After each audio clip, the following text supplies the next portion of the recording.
দেশ তথা অসমত এতিয়া বৃদ্ধি পাইছে পৰ্যায়ক্ৰমে বৃদ্ধি পাইছে ধৰ্ষণকাৰী তাণ্ডৱ। হয়, নমস্কাৰ, আপোনালোকে চাবলৈ আৰম্ভ কৰিছে মাতৃভূমি নিউজ আৰু মই দীপাংকৰ। আজি মই আহি উপস্থিত হৈছোঁ শোণিতপুৰ জিলাৰ পশ্চিম ঢেকীয়াজুলি অঞ্চলৰ চিৰাজুলি চেণ্টাৰত। চিৰাজুলি চেণ্টাৰৰ 15 নং ৰাষ্ট্ৰীয় ঘাইপথত এতিয়া নেমচুৰ প্ৰতিবাদক কঁপি উঠিছে। ইয়াত মই পোনে পোনে ইয়াৰ সামগ্ৰিক দৃশ্য দেখাবলৈ কেমেৰা পাৰ্চন সহযোগী অনুৰোধ জনাইছোঁ। এয়া পোনে পোনে দেখাইছোঁ 15 নং ৰাষ্ট্ৰীয় ঘাইপথৰ এয়া নেমচুৰ প্ৰতিবাদ কাৰ্যসূচী। ইতিমধ্যে অসমৰ নাৰী সুৰক্ষাৰ দাবীত প্ৰতিবাদ কাৰ্যসূচী আৰম্ভ কৰিছে নেমচুৰ।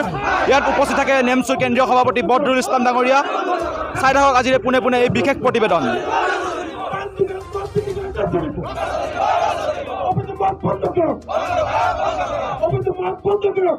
তো বৰ্তমান ধৰ্ষণকাৰী যি তাণ্ডৱ পাইছে, আপুনি কেন্দ্ৰীয় নেমচুৰ কেন্দ্ৰীয় সভাপতি হিচাপে কি মতামত? প্ৰথম কথা হৈছে বেয়া সদায় বেয়া, ভাল সদায় ভালেই। ধৰ্ষণক আমি গৰিহণা দিছোঁ, নিন্দা জনাইছোঁ আৰু আমি প্ৰশাসন আৰু চৰকাৰক দাবী জনাইছোঁ যে ইয়াৰ কঠোৰৰ পৰা কঠোৰতম শাস্তি দিব লাগে। আৰু ইয়াক মানে একাংশই দেখাবলৈ পাইছোঁ যে সামাজিক মাধ্যমক ইয়াক লৈ মানে বেয়া মন্তব্য কৰি আছে। অৰ্থাৎ আপোনাৰ মানে এটা জাতিক মানে মিয়া জাতি জনগোষ্ঠীক টাৰ্গেট কৰি লৈছে। কোনোবাই আকৌ মিয়াসকলক উজনি অসমৰ পৰা খেদাৰ কাৰণে কাম কৰি আছে। গতিকে এইবিলাক বন্ধ কৰিব লাগে, কাৰণ সকলো জাতি জনগোষ্ঠীতে অপৰাধী আছে বা বেয়া মানুহ থাকিব পাৰে। গতিকে বেয়া সদায় বেয়াই, ভাল সদায় ভালেই। গতিকে এজন বেয়া মানুহে কাম কৰিলে তাৰ বাবে গোটেই জাতি জনগোষ্ঠীটো মানে দায়ী নহয় বা তাৰ কাৰণে সকলো জাতি জনগোষ্ঠীয়ে অপৰাধ কৰা বুলি ভাবিব নালাগে। আমিও আজি হয় মিয়া সমাজত এইটো বৃদ্ধি পাইছে কাৰণে আজি অসমৰ মিয়া মুছলমান সকলো আজি ইয়াৰ বিৰুদ্ধে প্ৰতিবাদ কৰি আছে আৰু আগন্তুক দিনত প্ৰতিবাদ কৰি যাব। ন্যায়ৰ স্বাৰ্থত অন্যায়ৰ বিৰুদ্ধে নেমচুৱে সদায় কাম কৰি যাব। এক বিন্দু তেজ টকালৈকে নেমচুৱে সদায় ৰাইজৰ স্বাৰ্থত কাম কৰি যাব। এইটোৱে কথা, স্পষ্ট কথা। ধৰ্ষণকাৰী কাণ্ডৰ লগত কোনো চৰকাৰী পক্ষৰ মানুহ আপোনালোকে জড়িত থকা বুলি ভাবে নেকি? নাই, ধৰ্ষণৰ লগত চৰকাৰী মানে কেনেকৈ থাকিব? ইয়াত চৰকাৰৰ এটা নীৰৱ ভূমিকা আছে। আমি নীৰৱ ভূমিকা বুলি ক'ম, কাৰণ আমাৰ সমাজত যিটো ড্ৰাগছ মানে চলি আছে, চৰকাৰ প্ৰশাসনে বন্ধ কৰিব পৰা নাই। চৰকাৰে ইচ্ছা কৰিলে বন্ধ কৰিব পাৰে। ড্ৰাগছবিলাক ক'ৰ পৰা আহি আছে, অসমত ক'ৰ পৰা সোমাইছে, ইয়াৰ চৰকাৰৰ প্ৰশাসনে জানিব। ইমান সংস্থা আছে চৰকাৰৰ, তেওঁলোকেহে জানিব। পুলিচ, আপোনাৰ ASB, IB, চোৰাংচোৱা, CBI। গতিকে অসমৰ বাহিৰৰ পৰা যে অসমত ড্ৰাগছ সোমাই আছে, এইবোৰ চৰকাৰে বন্ধ কৰিব লাগে। অসম চৰকাৰে, অসম প্ৰশাসন ব্যৰ্থ হৈছে নেকি ড্ৰাগছ বন্ধ কৰাত? এয়া হ'ল কোটি টকীয়া প্ৰশ্ন। অবৈধ মদ আৰু ড্ৰাগছ বন্ধ কৰিলে সমাজৰ পৰা আপোনাৰ বেয়া কামবোৰ, নিৰ্যাতনেই হওক, ধৰ্ষণেই হওক, চুৰ ডকাত ইত্যাদি কমি আহিব। কিন্তু হয়, কি ক'ব যিটোৰ ওপৰত অসমৰ বৰ্তমান ধৰ্ষণকাৰী কাণ্ডৱ বাঢ়ি আহিছে, কি ক'ব ইয়াৰ? নাই, আচলতে এইটো গ্ৰহণযোগ্য নহয়। যি ধৰ্ষণকাৰীৰ যি সংখ্যা বাঢ়ি আছে অসমত, এইটো মানে গৰিহণাযোগ্য। কাৰণ আমি লজ্জিত, যাৰ কাৰণে আমি আজি ৰাজপথত ওলাই আহিছোঁ। আমাৰ এই বিভিন্ন অঞ্চলৰ পৰা সংখ্যালঘু ৰাইজ ওলাই আহিছে এই ধৰ্ষণকাৰীৰ প্ৰতিবাদত, যাতে নাৰী সুৰক্ষিত হ'ব লাগে অসমত। তাৰ কাৰণে প্ৰশাসন বিভাগ সষ্টম হ'ব লাগে। আৰু যিসকল ধৰ্ষণকাৰী ইতিমধ্যে চিনাক্তকৰণ হৈছে, সেইসকলৰ আমাৰ নেমচুৰ এটাই দাবী, ফাঁচি হ'ব লাগে। কাৰণ যাতে এজন অপৰাধীৰ বিচাৰ চাই পেলাই যাতে অসমৰ বাকী যি অপৰাধী আছে বা সেই তেনেকুৱা অপৰাধী কামৰ লগত জড়িত হৈ আছে, তেখেতে নিজে নিজৰ সিদ্ধান্ত লৈ পেলাই যে ভাল হৈ যায়। তাৰ কাৰণে চৰকাৰে এনেকুৱা কঠোৰ পদক্ষেপ ল'ব লাগে। আমি নেমচুৱে সদায় বিচাৰিছোঁ নাৰী সুৰক্ষিত হ'ব লাগে। আজি কলেজ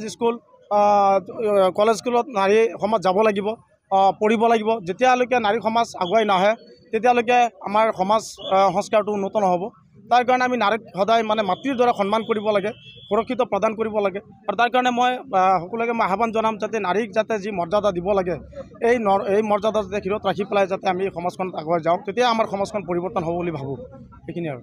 হয়, নিশ্চয়কৈ দেখা গৈছে যে সকলোৱে বিচাৰিছে যে ধৰ্ষণকাৰী ফাঁচি হওক। মই আন এজন বিষয়ৰ সৈতে কথা পাতিবলৈ চেষ্টা কৰিম। কি ক'ব, যিহেতু অসম তথা সমগ্ৰ ভাৰতবৰ্ষতে বৰ্তমান ধৰ্ষণকাৰী তাণ্ডৱ বিয়পি পৰিছে, কি ক'ব? আমাৰ এই প্ৰতিবাদ ৰাইজৰ স্বাৰ্থৰ প্ৰতিবাদ। গণতান্ত্ৰিকভাৱে আজি আমি ৰাষ্ট্ৰীয় ঘাইপথত ওলাই আহিছোঁ। আমাৰ উত্তৰ পূৰ্বাঞ্চল সংখ্যালঘু ছাত্ৰ সন্থাৰ শৰীৰত এক বিন্দু তেজ থকালৈকে আমাৰ এই বলিষ্ঠ কণ্ঠ সংখ্যালঘু ৰাইজৰ স্বাৰ্থত আচলতে আমি এনেধৰণে প্ৰতিবাদ কৰিম। আমাৰ এই প্ৰতিবাদ ন্যায়ৰ প্ৰতিবাদ। ইতিমধ্যে আপোনালোকে চাইছে যে আমি উত্তৰ পূৰ্বাঞ্চল সংখ্যালঘু ছাত্ৰ সন্থা নেমচুৱে এইবোৰ সমাজৰ কুকৰ্ম, ধৰ্ষণক আমি বিৰোধিতা কৰোঁ। আজি বিৰোধিতা কৰোঁ বুলিয়েই আজি আমি ৰাজপথত ওলাই আহিছোঁ। আহি পেলাই আমাৰ নেমচুৰ সৈনিকে আমি গণতান্ত্ৰিকভাৱে আন্দোলন কৰিছোঁ। আপোনালোকে চাইছে যে যিকোনো সময়ত জাতিগত সংঘৰ্ষ সোমাই দিয়ে একাংশ লেত্ৰা ৰাজনীতি কৰা ব্যক্তিসকলে। মই সেই লেত্ৰা ৰাজনীতি কৰাসকলক ক'ব বিচাৰিম যে অপৰাধীৰ কোনো জাতি নাথাকে, ধৰ্ম নাথাকে, বৰ্ণ নাথাকে।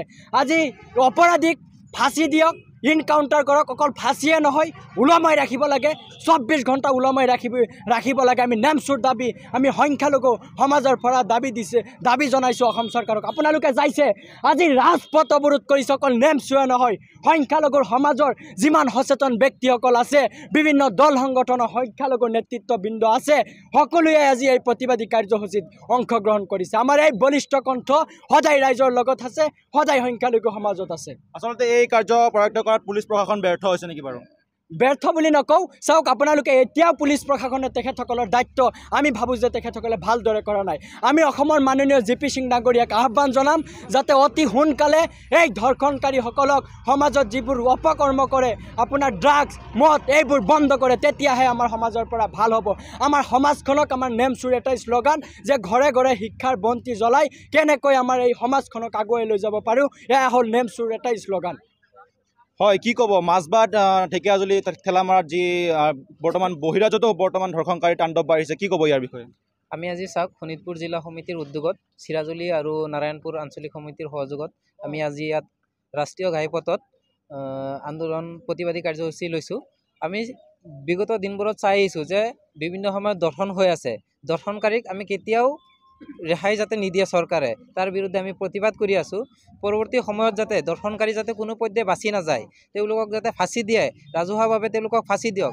আমি সকলোৱে বিচাৰোঁ যে দৰ্শনকাৰী যাতে কেতিয়াও বাচি নাযায়, কাৰণ দৰ্শনকাৰী যদি ইয়াত থাকে বহুত বেয়া এটা সমাজৰ এটা মেছেজ গৈ আছে। সেইকাৰণে আজি আমি সকলো ৰাজপথত ওলাই আহিছোঁ আৰু প্ৰতিবাদ কৰি আছোঁ যাতে দৰ্শনকাৰীক অতি সোনকালে য'ত য'ত আছে তেনেকুৱা ঘটনা ফাঁচি দিব লাগে, আমাৰ এটাই দাবী। ধৰ্ষণকাৰীৰ লগত জাতিগত কিছুমান সংঘৰ্ষ আনিছে, কি ক'ব ইয়াৰ বিষয়ে? ৰাজনীতি কৰা মানুহে সদায় ৰাজনীতি কৰিব, কিন্তু আমি ৰাজনীতিৰ ফালে নাযাওঁ। আমি সমাজত মানুহ হিচাপে জীয়াই থাকিব লাগে, সকলোৱে মানুহ হিচাপে আমি দেখোঁ।